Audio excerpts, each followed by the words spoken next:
This video is about embracing risk, innovation and experimentation, or accept a bleak future. Unless you adapt to rapid change and learn entrepreneurial and marketing skills, your economic future is bleak. It's as bleak as those people who are now working for Qantas, Holden, Ford, Toyota, Alcoa, Forge Group, growers, farmers, journalists, you name it. In order to enjoy financial freedom, you've got to actually strengthen skills in areas that machines are not good at. They're certainly not good at creativity or coming up with new ideas. They can't think into the future. You can only program them with a bunch of data and get them to act on that data. They're not good at entrepreneurialism. Machines are not good at interpersonal relationships or caring for people. Just imagine a robot trying to pacify someone who has just come out of an operation or needs nurturing in some way. They're not good at motivation. If you invest your energy and time into emotional intelligence, relationship skills, marketing, and motivating people, those skills will be handsomely rewarded, especially as these economic changes that are coming down the pipeline continue to develop speed. If you can do all that, then you'll increase your potential to do really well and become more fulfilled, more independent, more satisfied and more free in that second machine age. Now you have more opportunity than at any other time in history to not only develop your intellectual knowledge capital, but to present it to marketplaces that will consume it. Greg Ellis is one of Australia's leading entrepreneurs who took a real estate group, REA group, from nothing to the huge success it is today.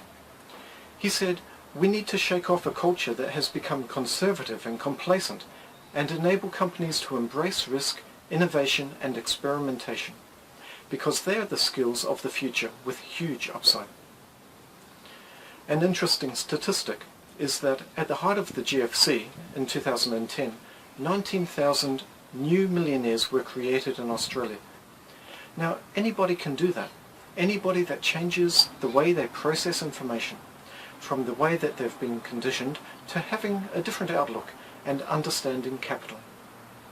You've now got the best chance to become financially rewarded for who you are and what you know. If you rely on being financially rewarded for what you do, then you're going to be really disappointed. And this is exactly what Bjornjolfsson suggests. He's one of the leading financial experts. He influences and educates top echelons of government all around the world. He has an equation that wealth, W, equals resources, P, times technology, T. Resources could be your knowledge capital and technology could be the internet, and your ability to get your knowledge out into the consumer market. So wealth is getting your resources to consumers, turning knowledge into capital, and using entrepreneurial and marketing skills to deliver that knowledge and capital to consumers. So P is the knowledge resources you already have or that you'd be interested in developing. It's also your ability to think differently, to think from an innovative point of view, to think from an ideas generation point of view, to develop ideas, to generate skills around persuasion, to generate skills around marketing and influence. They're all in your control, because the economy doesn't control any of it. They're just a thought form that you entertain in your mind. Your ability to think differently and turn your knowledge capital into leverage capital for others is what will set you financially free and guarantee your future financial independence. Technology, T, is the internet, which allows you to leverage your knowledge into massive value. You only have to create a product once. There's a lot of work in creating a product, but you only have to do it once and then position it over and over again for future purchases. If you think about what you do for work, every day you have to reproduce a product. In other words, your labor or your knowledge. You've got to reproduce it every day, otherwise you don't get paid. But here, you develop a product once. You can develop lots of different products, but you only have to do it once. The rest of your time goes toward getting better skills and disseminating that knowledge. How do you put a different slant on that product? Can I develop something through an MP3 video? Can I create a text-based document? Can I put it on Kindle? There's a million ways to get your knowledge consumed. So what you do is just continue to develop those things and develop skills in terms of getting them out to the marketplace so they can be consumed. All that's required is a different way of thinking, so you can move from wage income to enterprise income. Once you do that, the future is yours. You're in control.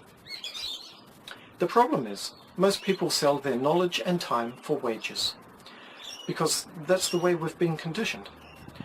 That old world is dying, where you just accept what the employer offers. You barter around absolute margins. It doesn't matter what you're paid, the cost of living is rocketing, while the value of what you're paid is rocketing down simply because of all the money printing that's going on. You have to work harder and longer just to stay in the same place. It doesn't have to remain like this.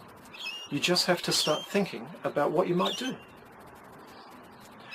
The 19th century French economist Jean-Baptiste Say coined the term entrepreneur to mean a person who moves resources from a low level of productivity to a high level of productivity. So your knowledge and time are resources. And if you point it at the wage market, that's a low level of productivity. You take the same knowledge, skills and time and point it at the enterprise market, and it's a high level of productivity. And you get a high level of economic return. So knowledge is your ultimate economic capital, should you choose to develop it into a consumable form so that you can multiply it by the technology into a growing market. Stay tuned for Take Risk Off the Table. Until then, it's bye from me.